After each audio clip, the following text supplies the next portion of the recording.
Now we'll go through some of the medicines that I keep in my bag and the uses for them. So let's see, where do we start? All right, so this is more or less just a oral microbial. It's for electrolytes. I utilize this probably more with newborn calves. For horses, the dewormer looks a lot like this. It's in a paste tube, but I like this because it's the same thing as a all-in-one balling gun, more or less, like this. But same thing, you can set this per weight, so whatever the animal weighs. Same thing, you'll roll this down to whatever you want, and this is your stopping point. So 20, 30, whatever per 100 pounds. And it stops. Very nice, very handy. I do try to keep it on hand because you never know. It does help electrolytes, especially here during the summer. Holy moly, it comes in really handy. But speaking about the balling gun, these are some scour pills, some bolus. So this is the size of just these ones. Now we have other pills a lot larger than this, but the way it works, pretty simple. Now this has a small wedge in it that the pill actually wedges into, and it'll stay in here. Now this is where we'll find that cheek, get behind the last of any of that jawbone, go down that esophagus a little bit, and then you would inject, pill comes out, and we try to make sure that she'll swallow it. We'll actually stay there a little bit till she starts chewing a little bit, makes her swallow, and we know the pill took. But ball and gun's really handy, definitely something you're gonna need. And let's see, that's a big pill, wasn't it? Whew. Some ointment. Now, most of the time this is for our horses and whatnot, but I try to keep some of this ointment. Depends on the injury or the wound that we have for our cattle. Sometimes I gotta put in a few sutures, sometimes the wound needs to stay closed, sometimes it needs to be open, but this and some other ointment I have helps keep the flies away, more or less. So ointment, just a creamy paste, and wound dust. So when I'm in a situation that I just can't get something that's bleeding, I just can't get it to stop, definitely trying to put in a suture or something like that. Wound dust really comes in handy. Another thing too, a lot of people use them when they're trying to show an animal or they go to sell this wound dust to stop anything that's currently bleeding to an extent. So you don't have fresh blood dripping on an animal, like it gets hit by a gate, things like that on its way in to show. Earlier we talked about utilizing some of that big syringe when we're flushing out a wound or something like that. And this is iodine. And it's concentrate, still effective if you dilute a little bit, and it'll last a lot longer. But this is LA200. And we're practically out. But LA200 comes in big bottles like this because you have to use large amounts of it. Anywhere from 30 cc's and up per dose. So it is over the counter and it's been around for a long time. Not downplaying it by any means, we've used the hell out of it for decades. Let's get into some of these other medicines. Anti-inflammatory. Not really a pain reliever, but it's a pain reliever. But an anti-inflammatory would be something like Banamine. This is Prevail. More or less, Banamine is the product, but it comes in different forms. Now this is pour-on Banamine, this is injectable Banamine. And what I mean by that is this Banamine has to be given intravenous. Now maybe another day we'll go through the legalities of that and why, and the purposes of why this has to be intravenous and it can't be subcutaneous. But other things like the calves, I really like the pour-on Banamine, mainly because I'm not trying to puncture and make that calf sore and puncture with a needle and injection sites. It's a little bit easier to give Banamine, the pour-on. So when the calves, especially the calves, we worry about, but when they get pneumonia and they've got a fever, it's kind of like a cocktail. Now this is Nuflor. Nuflor is incredible. It's well known. But it's kind of like a cocktail. So if we've got a little bit of pneumonia going on, they will get subcutaneous injection of this, which to me doesn't really make them as sore. It's not intramuscular, it's under the skin. It's a quick shot, but they will get this for the pneumonia, plus this, the Banamine, which will help with anti-inflammatory and a little bit of pain reliever. So between the two, you can kick this within a day. Really nice. Now, Draxxin, very expensive. I don't know, I think, and I'm almost out. This is probably $350 range, $350 for this. Along with any other medicine per injection site, you don't really give over 10 cc's per injection site. But with Draxxin, it's very important that you're not giving him more than 10 cc's to begin with. Anyway, this is amazing. Now, originally it's for foot rot. I probably use it for other things besides foot rot. It is phenomenal. Definitely look into Draxxin, read about it. But for the most part, this is just the everyday stuff that I keep in my bag that I use all the time. One thing when I was going through the injection guns that I didn't show you because it takes a little bit more time to go through, when we're in the field and in the pastures and we've got bulls that got foot rot and I just can't get them back to the pens, we have to do it there on site. And these bulls are pretty big, some of them are pretty ornery. So we invest in different tools. Now, I'll get to that next. So this is the setup that I use when we are doctoring in the field. Now, the brand of this is called Capture. Now, like I said, when you are in the field and you have doctoring something that you just can't get to the pins, or you're having to doctor because you can't get it to the pins, this comes in really handy. Now, this is a short range pistol version. They get up to a little bit bigger, shotgun version, rifle version for length and distance. For myself, this is more lightweight. It's more easy to pack, and I can get close enough with this to doctor anything. So this is plenty for us. Now, it's designed more or less like a paintball gun. So it is CO2 for the most part. These are different charges, and we'll get into those in just a second. But it's a very easy system.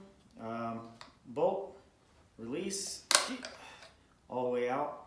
Now, I like it mainly because of the variety of choices that I have with this. Now, I'll show a little bit more how that works, but we'll go through some of the size of syringes. Now, these go from 3 cc, 5 cc, 10 cc, and 20 cc. Now, these are a one-off. Once they're used, dispose of them. They're trash. This is reusable. If you'll notice, this one is aluminum, these are plastic. Now, how these are designed is pretty smart and pretty cool. So inside here is a preset plunger, like this is 10 cc's, but it's a preset plunger.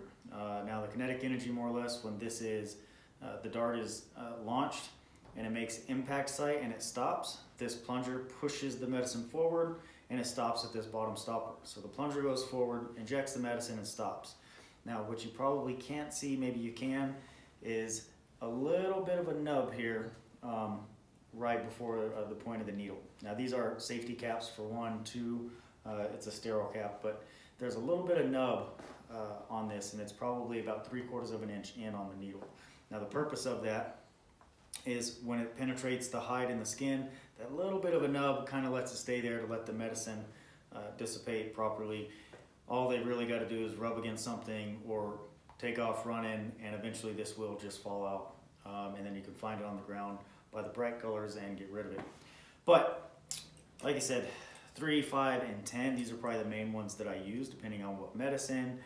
You have to stick to these cc's for a reason. So like 3 cc's, whatever medicine that we're giving has to be 3 cc's for a 3 cc syringe. So I can't put in 1 cc or 2 cc's and have air in here because it won't actually work the way that it was designed.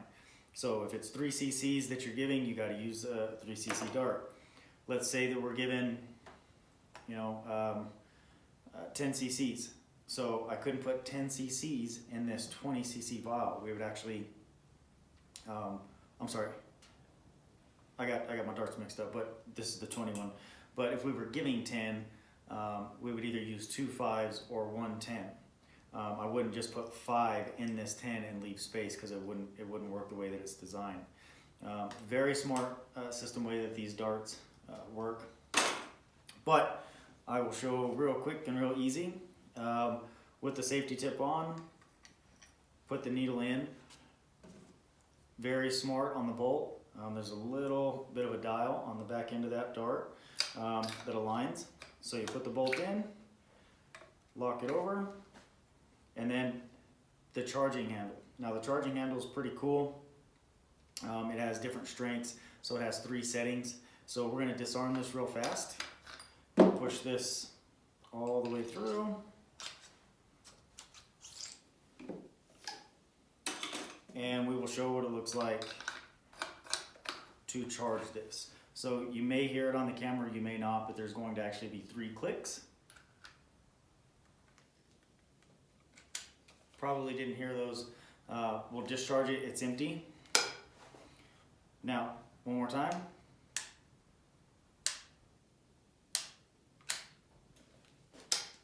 So the CO2 that's in here are just like any other CO2s, like I said, for paintball guns, and they load barrel load, so they're pretty cool. They're pretty easy to do, pretty fast.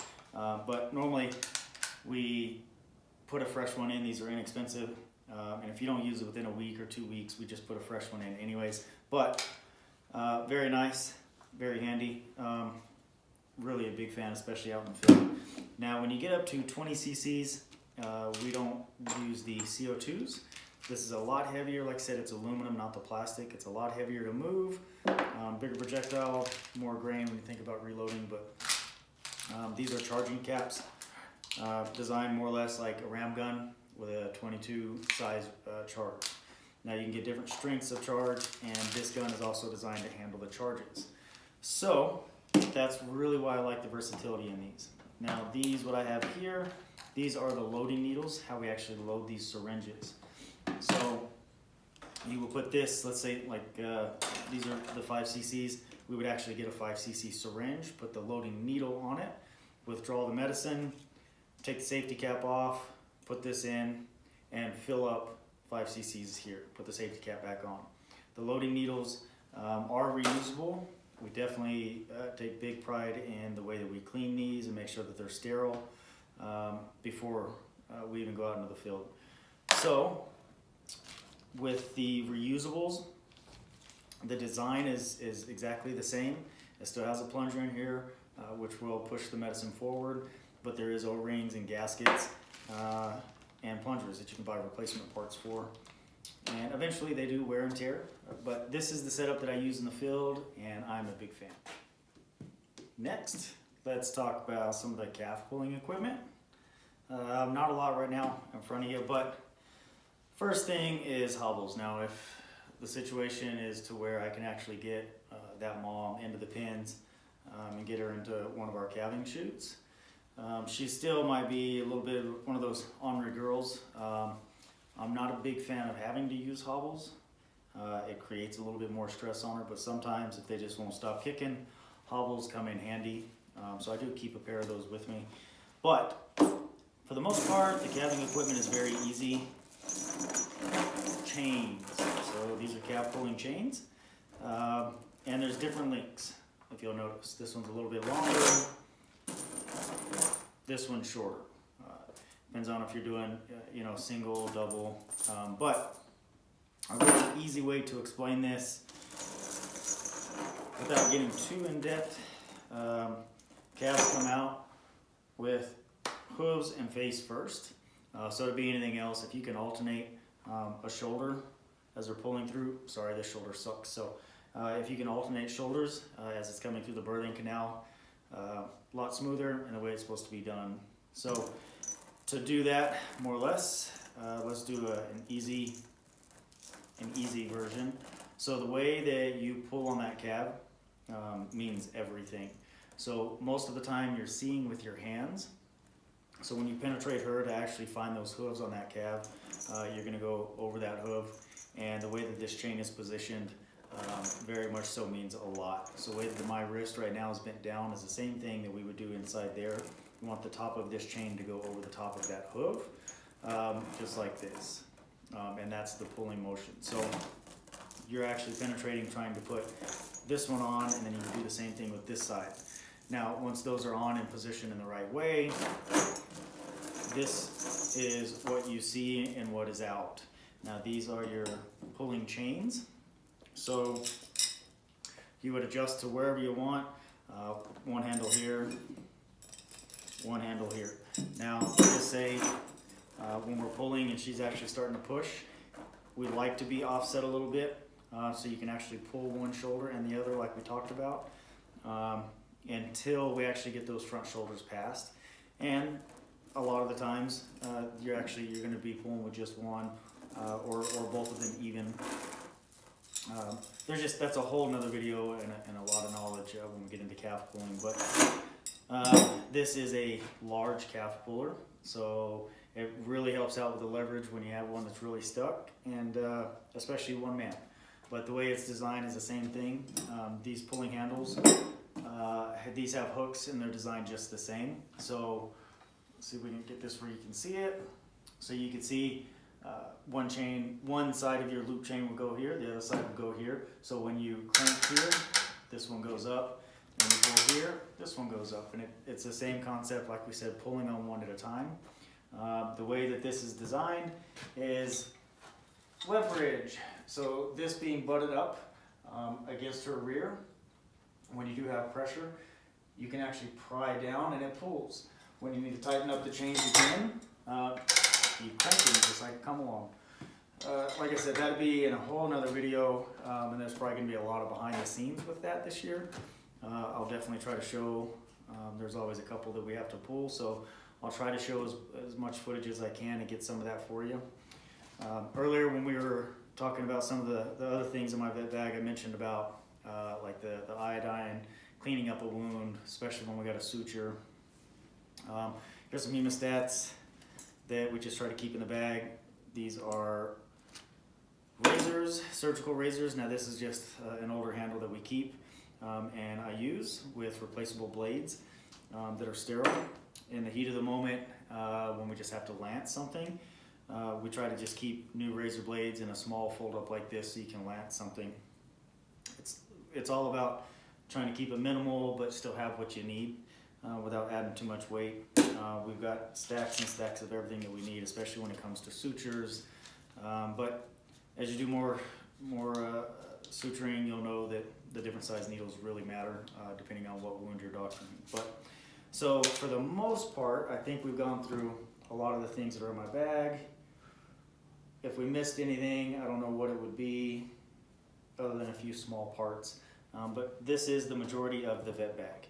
So hopefully you kind of get an idea of just the everyday things that we keep in. All right, guys, so that's the end of part 2 of the vet bag. Hopefully you'll watch part 1. I'm really kind of hoping that we don't have any more long videos for a while. Calving season's here, so I'm going to be really busy. Definitely going to get some more footage though, behind the scenes and some close-ups of calving season. A lot of good footage is coming up. Those of you that have not subscribed, please do so now. Those of you that have already subscribed, thank you for supporting us. And as always, we'll see you later.